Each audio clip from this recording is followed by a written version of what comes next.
নগরায়নের চাপে শহর যতই বাড়ছে ততই কমছে সবুজের পরিসর। কংক্রিটের দখলে হারিয়ে যাচ্ছে প্রকৃতির স্বাভাবিক রূপ। তবে এই বাস্তবতায়ও কেউ কেউ নিজের উদ্যোগে ফিরিয়ে আনছেন কৃষি ও সবুজ প্রকৃতি।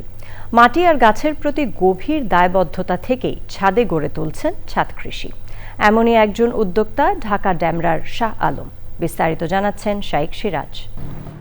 ঢাকা ড্যামরার বক্সনগর এলাকায় প্রায় 2200 বর্গফুট ছাদ জুড়ে পরিকল্পিত কাঠামো গড়ে তুলে শতাধিক প্রজাতির ফলজ, মৌসুমী সবজি আর নানা শৌখিন গাছের আয়োজন করেছেন শাহ আলম। একসময় অব্যবহৃত পড়ে থাকা ছাদটি এখন পরিণত হয়েছে সবুজে ভরা একটি ছোট্ট কৃষিক্ষেত্র। আমার এই ছাদ বাগানটা শুরু করছি করোনা থেকে। তো এই স্ট্রাকচারগুলো কি তখনই করেছেন? এই স্ট্রাকচারটা রিসেন্টলি 6 মান্থস মানে আগে করা। এটা আমার নিজের হাতে করা আর কি।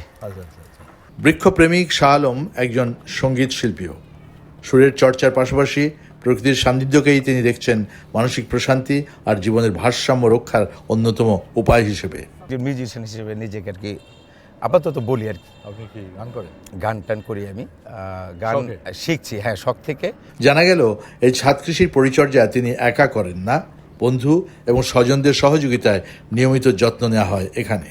আমি প্রতিদিন সকালবেলা ঘুম থেকে উঠে 2-3টা রাউন্ড না দিলে আমার নাস্তা খাওয়ার জন্য মানে মনই টানে না যে এটা ঘুরে আগে 3টা রাউন্ড দিতে হবে।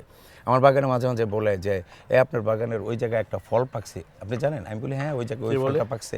আমার যারা ভিজিটর আছে বা আমার ফ্রেন্ডরা যারা আসে, ওরা এই জায়গায় এসে আমাকে যথেষ্ট হেল্প করে।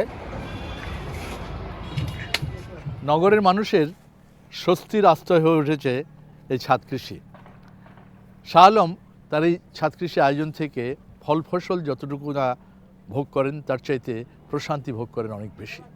এবং এটি শুধুই তার একার একটি মিলন ক্ষেত্র না, বন্ধু বান্ধব পরিবারের সবাইকে নিয়ে চমৎকার একটি আয়োজন করেছেন যা সবাইকে দেয় মানসিক প্রশান্তি।